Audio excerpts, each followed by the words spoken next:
Right. Well, thanks for inviting me over. And yes, Kevin is my boss, so if any complaints, they'll go to him. So yeah, my name is Tyler Brock, and I've been with Siouxland District Health Department now for 22 and a half years or so. I am the deputy director, so I'm kind of the notch below Kevin, but I'm also our director of our laboratory. And with being the deputy director, it comes with a couple of different hats. One is I do a lot of things with emergency preparedness, which kind of ties into our topic here. And I also do quite a bit when it comes to what we call epidemiology, kind of the study of diseases and how they spread in the community and things like that. So really this ties in perfectly with what's going on with this virus right now. If you don't know, Siouxland District Health Department, and I know, Kevin's here a lot and things maybe you guys know, some of you guys don't, but none of us are doctors that work at the health department. So we're not MDs, we don't see patients and things like that. We're kind of in the background. We're kind of running parallel with the medical community, really trying to focus on those types of things that affect not just individual health, but community health and population health. So we kind of run in the background. We kind of run in parallel with the medical community. We work a lot with those guys and gals with what they do on a day-to-day basis. But really, we focus, and especially when it comes to disease investigations, our primary concern is there a source somewhere that has the ability to infect large amounts of people, and how do we keep it from spreading any further? I mean, that's as simple as it gets, but that really is what our focus is. So coronavirus is the topic at hand, okay? This has been going on since December, I want to say, that China and the World Health Organizations kind of started putting out alerts. There's something going on here. There's a novel virus in China that's causing a lot of infections here. And we live in the United States, and we have a tendency to not care too much about viruses that are happening somewhere else, and that's fine. But now it's become a bigger deal. Okay, now it's gotten into not just China, but a lot of other international organizations as well. And so now it's finally caught our attention, and pretty much public health is in full response mode when it comes to this virus. So let me just say a couple things about coronaviruses. Number one, you might know this came from calls that we were getting, especially early on. We'd be getting a call and saying, my aunt tested positive for coronavirus. What's going on here? Well, that's actually very possible. There are 7 coronaviruses. Okay, so there are 7 coronaviruses, 4 of which are very common. They're around us all the time. All right, there's a very good chance that you maybe do know somebody that's recently tested positive for coronavirus because they're very, very normal. All right, there's 3 types that are unusual and that are more severe. The first one is called SARS. I did a quick check the other day at how long ago SARS was. SARS was 2004, so time flies, right? It's 2020 already here, so I didn't think that was 16 years ago, but it sure is. SARS stands for Severe Acute Respiratory Syndrome. It caught a lot of attention in, not so much in the United States, but in Canada and other parts of the world several years ago. That's a coronavirus. Another one that came out in 2012 is what we call MERS, Middle East Respiratory Syndrome. That started in Saudi Arabia in 2012. There were a couple of Americans that got MERS, but they had been living and there were physicians that were living and operating in Saudi Arabia. And so those are the 2 coronaviruses that we've been talking about for years. This one's new, okay? They're calling it the 2019 N coronavirus, and N stands for novel. When you see the word novel with a virus, it means it's new. Okay, it just simply means that it has not been previously identified. And sometimes, you guys, they get all the way down to the genetic level on some of these viruses. I mean, way down deep into the molecular structures and things like that. But this one is novel, so it's new. And anytime we have a new virus, it raises the level of concerns here. So one of the things that affects how much concern we have over these viruses is how these viruses mutate and how they originate and that kind of a thing. One of the things that's very typical with viruses is they start out in animal populations. This is how it was with SARS, this is how it was with MERS, this is how it was with Ebola. A lot of viruses have their origins in animals. And we don't get too concerned about that until the virus takes another step from going from animals and to being able to be passed into humans. All right? So originally this coronavirus had started out, most of the people that were associated with this had exposure to a food market, an outdoor food market in China. And so originally it was like, okay, this has got some animal source, but now it's spread into people. So that's the next level of concern, is animal viruses moving into people. Where it goes even further is when we start getting, now this virus that was going from animals to people goes from people to people, all right? And so when that happens, again, you got another level of concern with this. And then they have what we call sustained spread, meaning, is this just some random thing that happens and it just fizzles out, or is it ongoing? People passing it and passing it and passing it and passing it. That's what we call sustained spread, and that's when it starts becoming a situation that needs international attention, individual countries needing attention, and definite public health actions to prevent the spread. So just a few basics. A few basics with coronavirus. The symptoms. The symptoms are a fever, and from what I've been told, it's a relatively low-grade fever. We had some questions last week about, is this a really high fever and that kind of thing? No, it doesn't tend to be. Coughing and shortness of breath. Relatively simple symptoms, but they've been quite severe in some cases. The incubation period. If you don't know what that means, the incubation period is that point from when you were exposed until you start becoming sick. You start feeling symptoms. So there's a period in there where I've caught the virus and I'm feeling fine until I get sick. That's what's called the incubation period, and it's 2 to 14 days.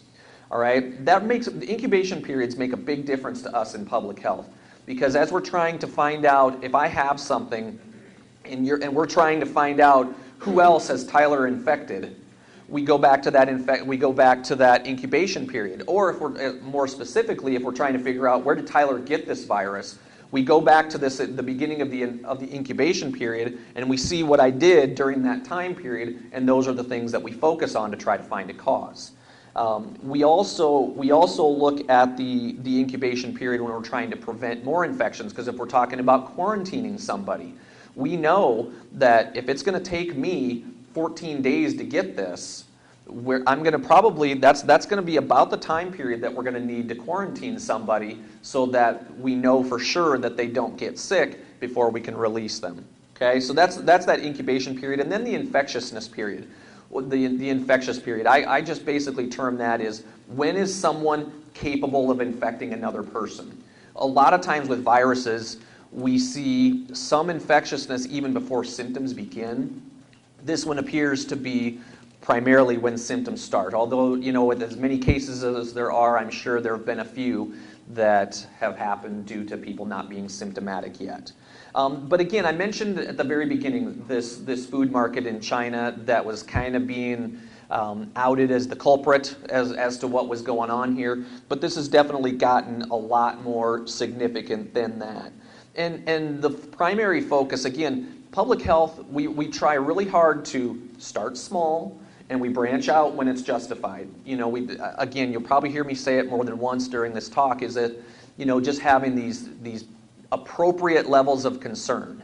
And we really try to hone in on what we know. And so most of the focus with this Chinese outbreak was focused on Wuhan City in the Hubei province of China. So Wuhan City is like Sioux City, Hubei province is like Iowa, and then China is like the United States. So most of the infections were there.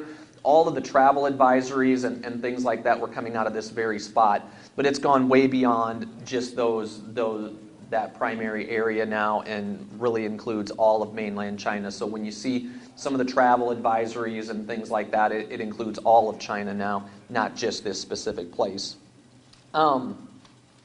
So when the current status, some of the current statistics where you're seeing things now, you guys don't have to take my word for it. You can find any different media outlets, and you're going to find a million different things about it. We really focus on the facts here at Siouxland District Health Department. We look at what we know. We try not to spend a lot of time in some of the speculations, in some of the things that go out there. We look for good sources. But there's thousands of cases. There's tens of thousands of cases. I've seen numbers as high as 40-some thousand cases worldwide. The vast majority of those are in China, and almost all of the cases and almost all of the deaths have been in China. I've seen somewhere in the neighborhood of 900 deaths total. Okay, so 40,000 some cases, about 900 or so deaths, give or take a few. Okay, in the United States, we have had 12 cases that the CDC reports. They report their data every Monday, Wednesday, and Friday is when they do those updates. So we've had 12 cases in 5 different, let me correct that, it's 6 different states. California, Arizona, Washington, Illinois, Massachusetts, and Wisconsin was the latest one to be added. As far as I've known, the vast majority of those 12 cases have been people who have traveled to China.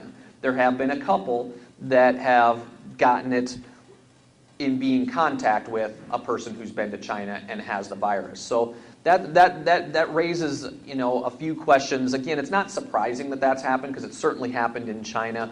But here, the fact that some of the cases who come back and been confirmed cases have then gone on to spread it to at least one other person. So that has happened a little bit. No deaths in the United States, although they did report over the weekend that there was an American in China who did die from this virus. So, as far as, and there are, whenever there's what we're calling people under investigation. So these are people who meet the travel definitions, they meet some of the symptoms, they're actually being tested, and there's approximately 350 or so of those people that have come to the United States that have been tested. The vast majority of those are negative. Okay, there have been the 12 that have been confirmed. So, one of the questions that we're getting, and I'll get into a little bit more perspective on this here in just a minute, but is this really that big of a deal? Yeah, I mean, there's 12 people that have caught it in the United States. Nobody's died in the United States. Sure, there's been deaths in other countries and things like that, but is this really that big of a deal? And, it does remain to be seen how, once the whole picture is here, how big of a deal this actually is. But one of the things, I mentioned SARS, I mentioned MERS, any other virus that we know about, everything that we know about viruses had to be learned. Okay, we didn't know everything that we know now when things first came out.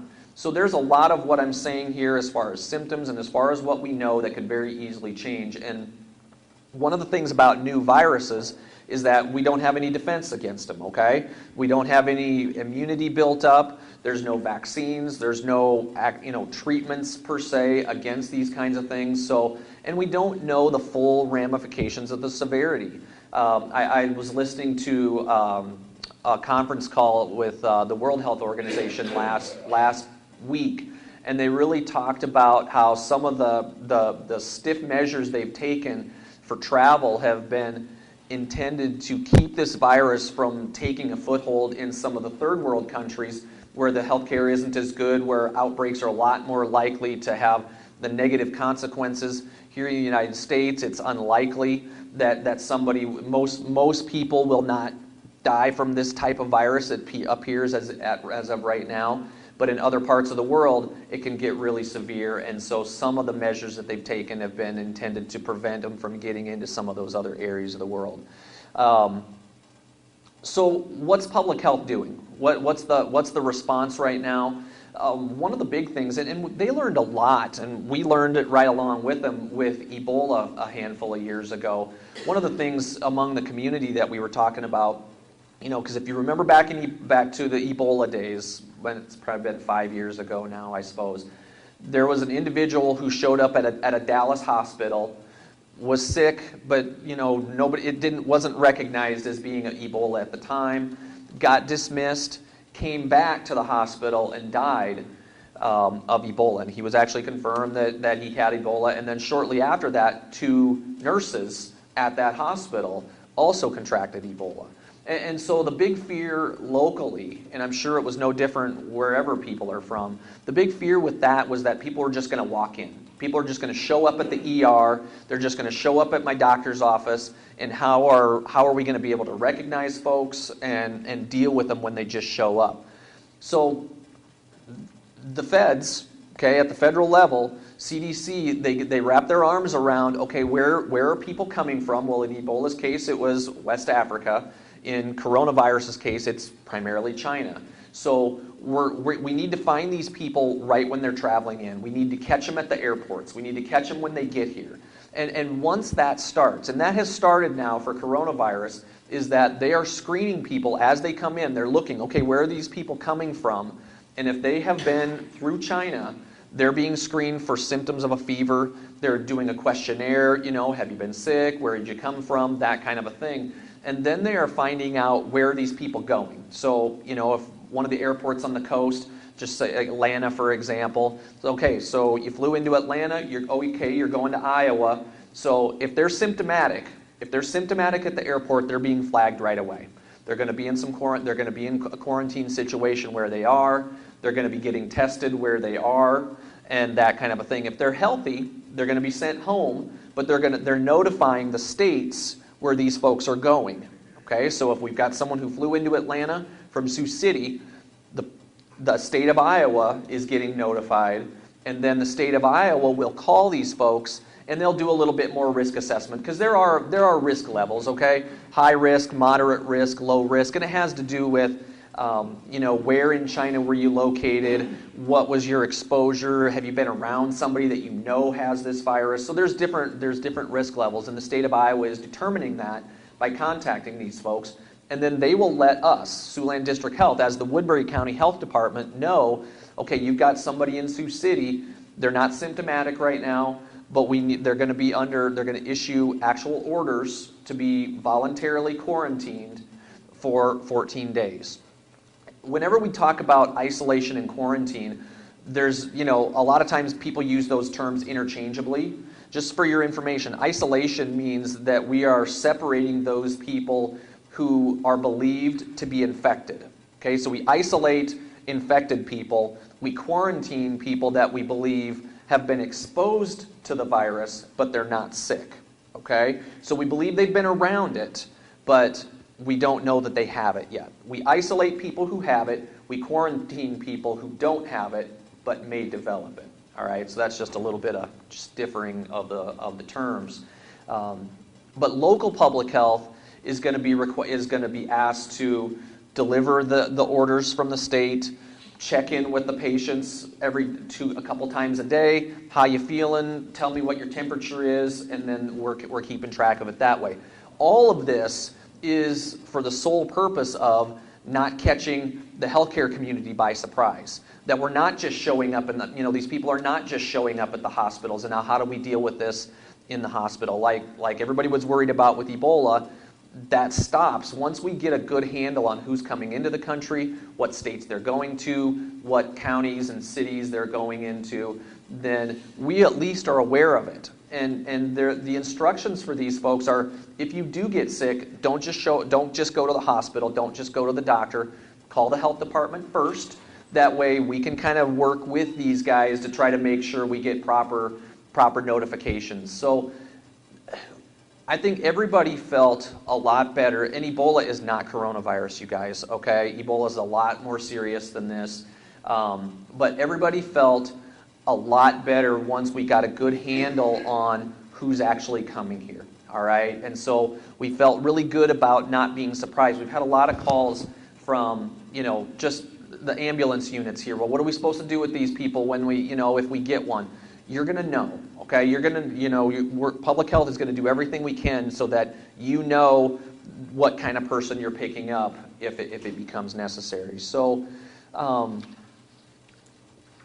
when we've kind of wrapped our arms around this, it is a lot less scary to folks. And I know there's always some exceptions that can happen, but for the most part, people are getting identified right when they come in.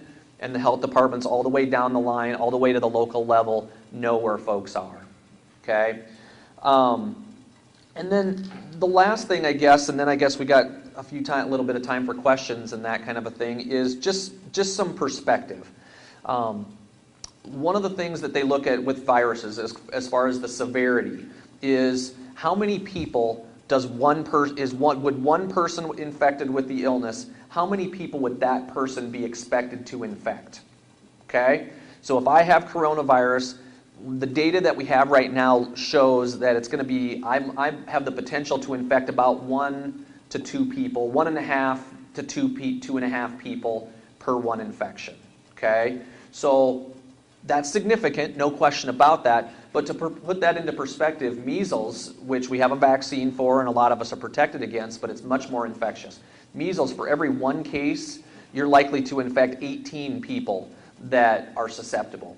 Okay? So just to, again, to put it in perspective as far as the infectiousness of this virus, and those numbers could change slightly, but that appears to be where we're at infectious-wise. Fatality-wise, it seems to be about 2%. All right? Put it in perspective. SARS was about 10. It was about 10%. Okay?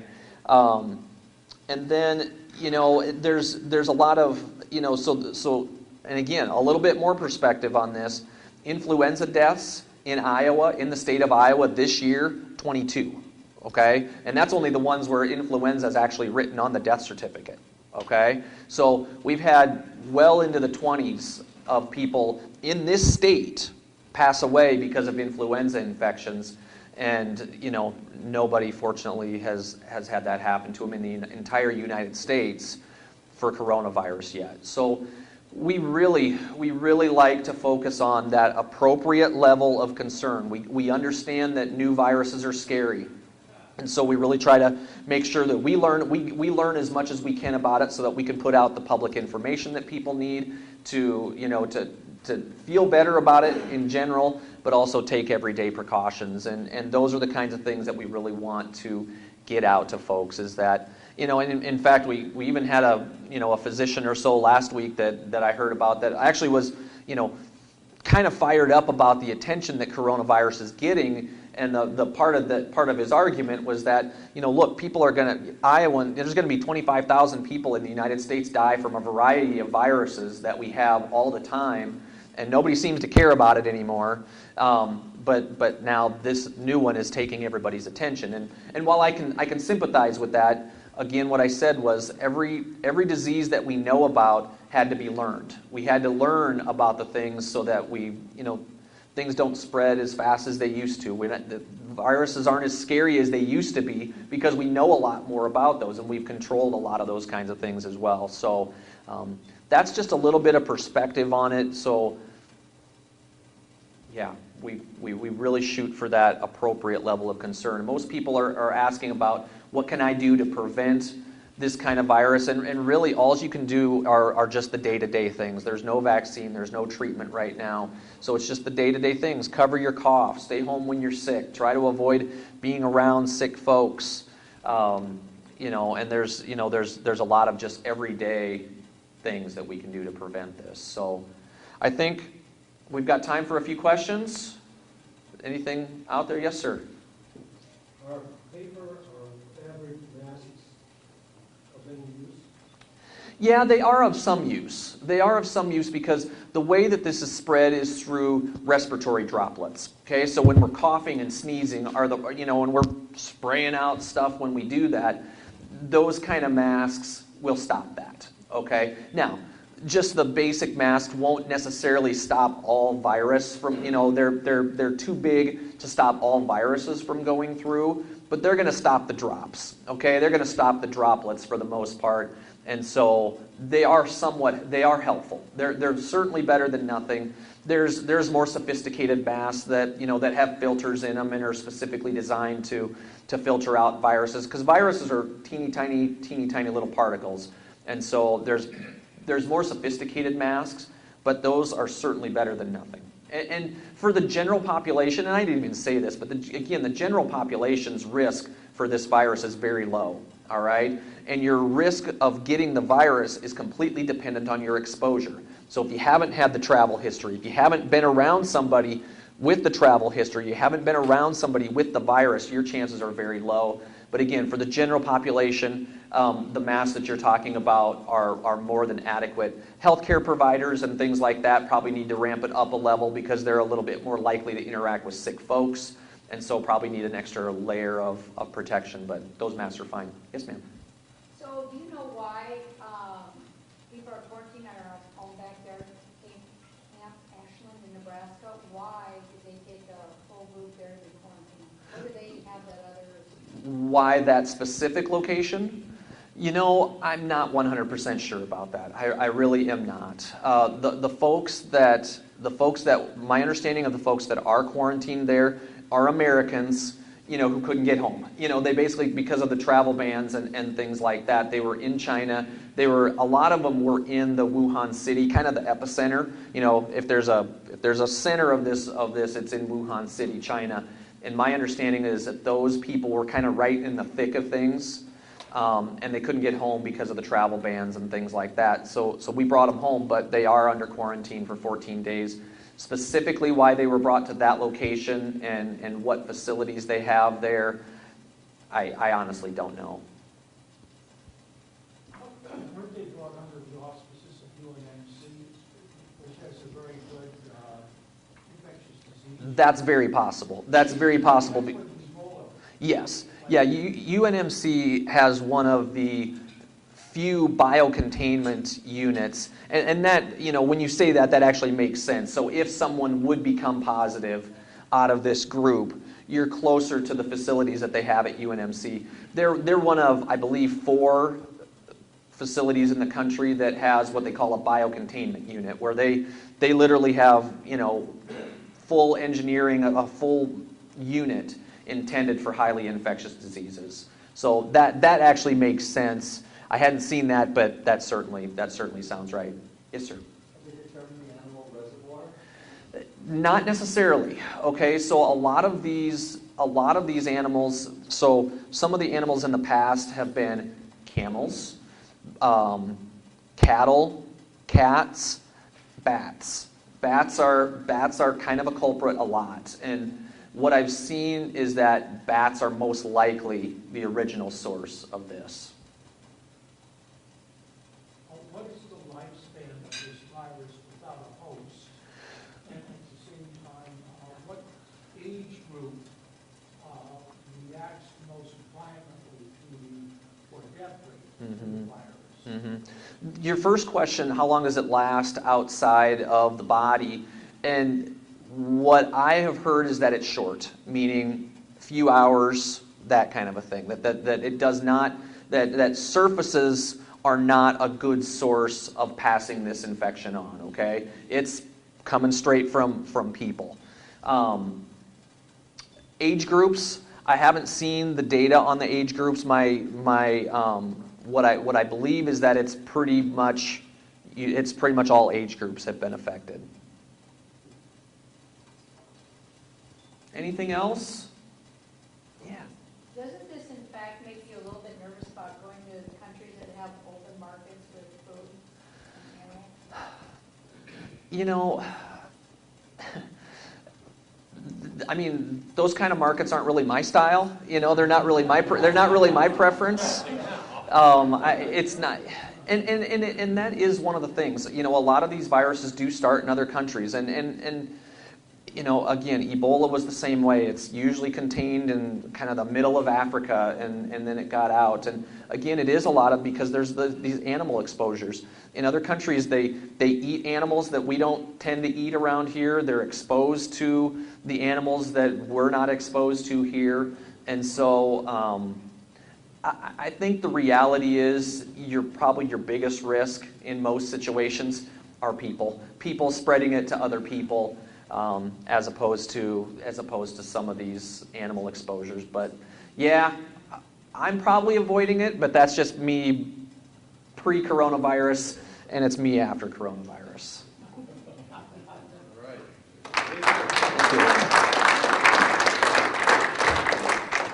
Take a picture. picture right here. Yeah, we'll get a picture Right here now? in just a second. So Tyler, that was very informative, thank you. With me a little more aware and relaxed, and Mark, you can start making your Corona again.